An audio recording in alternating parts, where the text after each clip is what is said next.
Hello friends, welcome back to this online lecture series on earthquake resistant design of structures. Right? In the previous lectures, we have been discussing regarding the several codal provisions that is laid under the IS 1893-2016, that is the criteria for earthquake resistant design of structures. And in the previous lectures, we have discussed regarding the various types of irregularity, that is the plan irregularity as well as the vertical irregularity. And in this discussion, we have seen that the code is discussing 5 types of plan irregularity and 7 types of vertical irregularity. So, we are continuing this series today, wherein we'll further discuss the different other clauses that are mentioned in IS 1893 related to the calculation of lateral load and the distribution of lateral loads along the height of the building. So, let us start today's discussion, where our focus will be on the different aspects of lateral load calculation and what are the parameters or the seismic parameters that we need to consider for the seismic design of structures. So, first of all, let us talk about the lateral force calculation. So, the IS code 1893, that is IS 1893-2016, is saying that building shall be designed for a lateral force VB, which is also known as the base shear, that is VB is equal to AH into W. Now, we are all very much familiar with this equation that we have seen already in the static analysis method class, right? So, that is going to be from the basics of the lateral load calculation, whether you are doing with respect to the dynamic response method or you are doing with the static analysis method.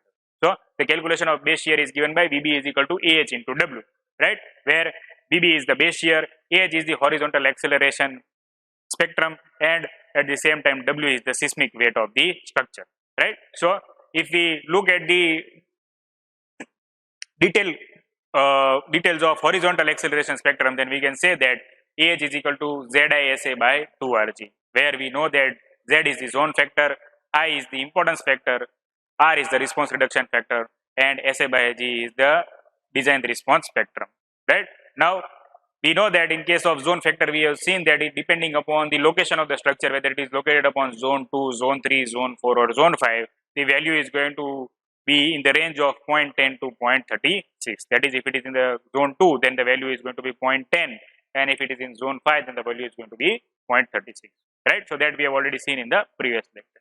In today's lecture, our focus will be on the remaining terms, that is the how to consider the value of impedance factor, that is I, which are the factors which will help us decide this value of impedance factor I, and at the same time we also look at the response reduction factor that is given by R. For SA by G, again we have already discussed in the previous lectures that SA by G is the horizontal, is the vertical, is the design spectrum coefficient, which is going to be dependent upon the soil profile, then the soil structure interaction, also on the peak ground acceleration and the time period value, right? So, type of soil, whether it is soft soil, medium soil or hard soil, and at the same time the value of time period is going to help us decide the value of SA by G, as we have seen in the earlier lectures. And again we saw that depending upon the type of method also, whether you are going to select static analysis method or dynamic analysis method, based on that the values are given different for both the cases, right? So, next, that is, now this value of VB is equal to AH into W is going to be basically going to give you an indication about the amount of earthquake that is going to be applied to this structure.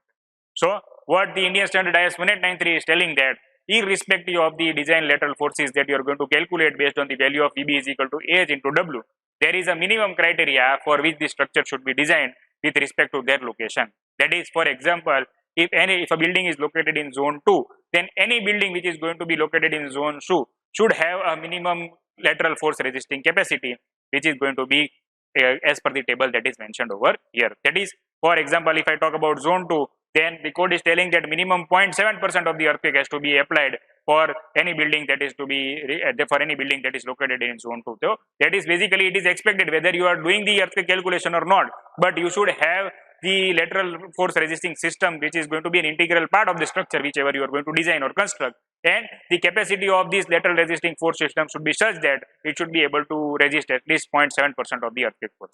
Similarly, for zone 3 it is telling that the value is 1.1, for zone 4 the value is 1.6, and for zone 5 the value is 2.4.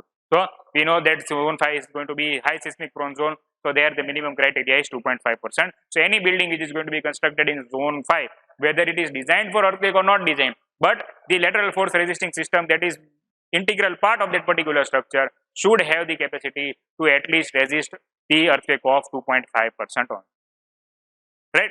So, next we come to the importance factor, that is I, that we have seen that AH is equal to ZISA by 2RG, because if we are able to calculate AH, then we will be able to calculate VB from it. So, and when we talk about AH, then AH is dependent upon zone factor, importance factor, response reduction factor, and at the same time of SA.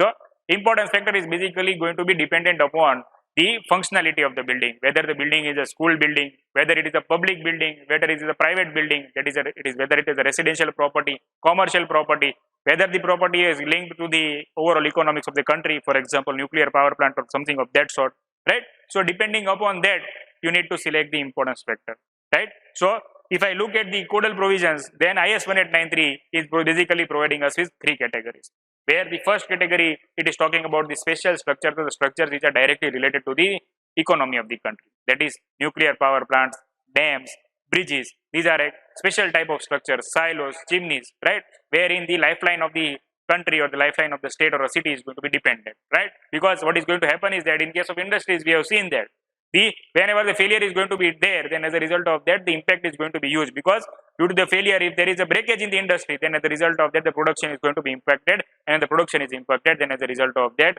the amount of loss will be much higher. So all these structures will be considered as special structures. Same thing happens in case of hospitals also, in case of school buildings also, colleges also, then any other public institutions also, and also the religious institutions also. These all structures are listed under the special cases structure, right? So in that all the cases, the code is telling that the minimum value of importance factor should be considered as 1.5. Then the second category is talking about the commercial use and the residential use, where more than 200 occupants are staying in that particular building. That is, for example, there is a commercial premise where the number of persons who are going to use that particular facility is going to be more than 200 at a time. Then as a result of that, the code is suggesting that minimum value of importance factor has to be taken as 1.2. And lastly, the third category, that is for all other types of building, that is the general buildings, the importance factor value should be taken as 1, right? So basically code is suggesting three values, that is 1.5, 1.2 and 1. Now again, at the same time, if you look at that, so a couple of notes or special notes are also mentioned below the table. Now what is being said in these notes? The note is telling that this is just a guideline that we are going to give you, but as a structure engineer or as a client, it is going to be your choice if you are going to take a value higher than 1.5 also, then it is okay, right? Because if you want that your structure should be able to resist earthquake for a large amount of time, or even for the worst amount of cases, and if the economics is permitting you, and if you are capable of spending that amount of money, then in that case, the code is telling that if you take a value of higher than 1.5 also, then this is also okay.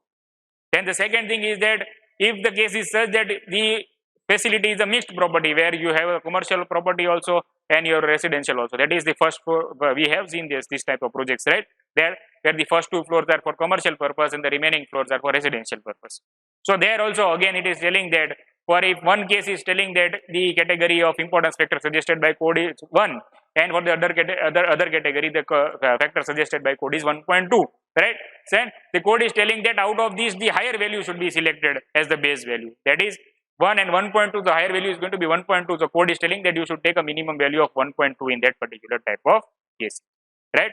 And third thing is that the minimum guidelines that is provided here should be followed. However, the choice of the designer shall be such that he will be able to decide best that as a designer, what is the functionality of the building, what is the utility of this building, and how important this building is to the client and the end user, right? So based on his calculation and his discussion with the client and the type of building, he'll be able to select the value from this table that is given over here with due justification. Next, we talk about the response reduction factor. Now, response reduction factor is something that is associated to the structural system, and based on the structural system, you will be able to select this value of response reduction factor from the table that is given over here, right? So, if I broadly look at the categories that are mentioned over here, then these values are corresponding to 5% damping that we are going to consider in the structure, because for RSC structures, the code is suggesting that the value of damping ratio should be considered as 5%. Right, so when you are taking a value of 5% as damping ratio, then the response reduction factor value should be taken as mentioned over here in the table. Now, broadly 5 categories are mentioned, where the first category is the moment frame system, second is the braced frame system, third is the structural wall system, fourth is the dual system, and last is the flat slab system. Right. So in case of moment frame system, then the dual system, or the brace frame system or structural wall system. In all these categories, 3 or 4 different cases are discussed. For example, whether the frame is an ordinary moment resisting frame or a special moment resisting frame, whether the braces are concentric in nature or eccentric in nature, whether the braces are designed as per the special moment resisting frame or guidelines or the ordinary moment resisting frame guidelines, right? Whether the dual system, in case of dual system, whether all the force is going to be evenly distributed based on the lateral stiffness or only the moment resisting frame is going to carry 25% of the load. So based on these different assumptions that you are going to have as a designer, you have to select these values over here. However, you can see that the minimum value is r equal to 3 and the maximum value is r equal to 5, right? And if I take up some specific examples, then in that case, in case of the dual system, it is said that where the special moment resisting frame columns are also there and at the same time structural walls are also there, then you can take a value of r equal to 4 or r equal to 4.5 also. And if it structure is such that only moment resisting frame is there, then in that case the value of r equal to 5 should be taken for the consideration, right? So these are all going to be directly related to the value of AH, and AH is related to VB, right? Because VB is directly proportional to AH and AH is directly proportional to ZI and SI by G, and R is going to be inversely proportional, right? So if the value of R is going to be more, then the value of AH is going to be less. If the value of R is going to be less, then value of AH is going to be more, right? And if value of AH is going to be more, then at the same time the value of base shear, that is VB, is also going to be more, right? So this is how all these three parameters are very strongly connected to each other in estimating the earthquake forces that are likely to act on the structure, right? Next component is the consideration for the imposed load consideration. Why this imposed load is important? Because in case of seismic weight, the calculation will be such that it will be the full dead load plus percentage of imposed load as mentioned by IS 1893, right? So what is the IS 1893 telling about this calculation of imposed load? So the IS 1893 is telling that if your value of live load is less than or equal to 3, then 25% should be considered as the component of imposed load. However, if the value of live load is greater than 3, then in that case 50% consideration should be taken for the imposed load. That is, when you calculate the imposed load or the seismic weight of the structure, then in that case the factor in case of imposed load or live load should be 0.25 or 0.5. If the value is less than or equal to 3 of the live load, then value factor that is going to be there is going to be 0.25, and if the value of live load is greater than 3, then the factor is going to be 0.5. And at the same time it is telling that the imposed load for calculation of seismic weight, the imposed load on the roof has not to be considered, right? However, if any equipments are present at irrespective of the floor and their location, then the weight of this equipment should be considered for the calculation of seismic weight, right? So that is also an important clause that has to be kept in mind. That is, the imposed load on roof is not to be considered as part of the seismic weight. However, the weight due to equipment and any other permanent fixtures that are going to be there has to be considered as part of imposed load, and its effect will be there in the calculation of seismic weight, that is W, that is VB is equal to AH into W. So that is why this component is very going to be important. Then we next come to the seismic weight. So when I talk about seismic weight is basically indicated by W, that is VB is equal to AH into W, where W is the seismic weight. So how to calculate this W? Then W is basically given by W is equal to dead load plus percentage of imposed load. Now how to decide percentage of imposed load? So that we have seen in the previous slide, where the code is telling that if the value of live load applied on the floor is less than or equal to 3, then the value of this percentage of imposed load will be 0.25 live load, and if it is greater than 3, then the value will be 0.5 live load. So you will have two cases. Either you will have the value of W is equal to dead load plus 0.25 LL, or you will have the value of W is equal to dead load plus 0.5 LL, depending upon the amount or intensity of live load that you are going to apply on the floor. So that thing has to be very clearly understood. And at the same time, it is telling that whatever load you are calculating has to be evenly distributed between the columns below the ground or below the floor under consideration and above the floor under consideration. So that has to be also kept in mind specifically during this calculation when you are going to do the calculation of seismic weight. Lastly, before we conclude today's lecture, we look at the value of time period also, because in case of SI by G, we have seen that it is dependent on the time period. So how to calculate the time period? So IS code 1893, that is telling IS code 1893 2016 is discussing couple of cases based on which you need to calculate or decide the value of time period. So for example, it is giving you three cases. where bare moment resisting frame is there, then structural system, that is the structural walls are present, and third is for all other buildings. So if I talk about the first category, then in case of first category, it is telling that the value should be considered as 0.075 h raised to 0.75, where h is the height of the building. Right? Now, this 0.075 value is for RCC building. If it is a composite building, then the value will be 0.08. If it is for steel building, then the value is going to be 0.085. Right? And if the building is such that dual system is adopted or a structural wall system is adopted, then in that case the formula that is mentioned in the second clause has to be taken, and based on that the length of the wall has to be calculated, and accordingly the value of time period has to be calculated considering length of wall, area of wall, and the height of the building. And lastly, the third category is for general buildings where the value is 0.09 h under root of d, which is where h is the height of the building and d is the lateral dimension, maximum lateral dimension of the building in the direction in which the earthquake is being considered. That is, if you are going to calculate the time period in x direction, then the maximum dimension available of the building in x direction should be considered. If you are considering in y direction, then in that case the maximum lateral dimension available in y direction has to be considered. Right? So that is how the formulas are suggested for IS 1893-2016 for the calculation of time period. Now we have seen that all these three formulas are indicating that time period is going to be a function of height and the lateral dimension. So sometimes the system or the configuration or the plan of the building is such that it becomes little bit confusing for us to understand how to select the correct value, right? And for selection of these particular values, the code is giving such some schematic sketches based on which we will be able to decide, right? So if you look at the first sketch, then it is showing that it is a simple building. Then in that case, from the base of the footing to the top of the building, the value of h, that is height of the building, should be considered. And whatever the frontage of the building is to be there, that has to be considered as the dimension d, that is the lateral dimension of the building. However, h is going to be changing where when you are going to have basement, and in that case if the basement slab is connected to the retaining wall of the structure that you are going to provide in the basement, then in that case the code is telling that the height of the building h for the calculation of time period should be considered from the above ground only. That is going to happen when your basement slab is connected to these retaining walls that are provided in the basement. If they are not connected, then you have to consider the first case where full height of the building has to be considered. But if they are connected, then in that case you have to consider the height only from the portion above.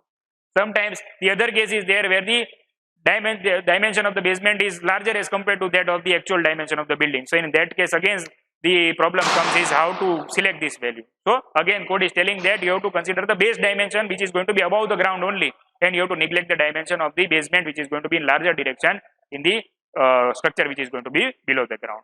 Similarly, other case is there where vertical offset is there in the building.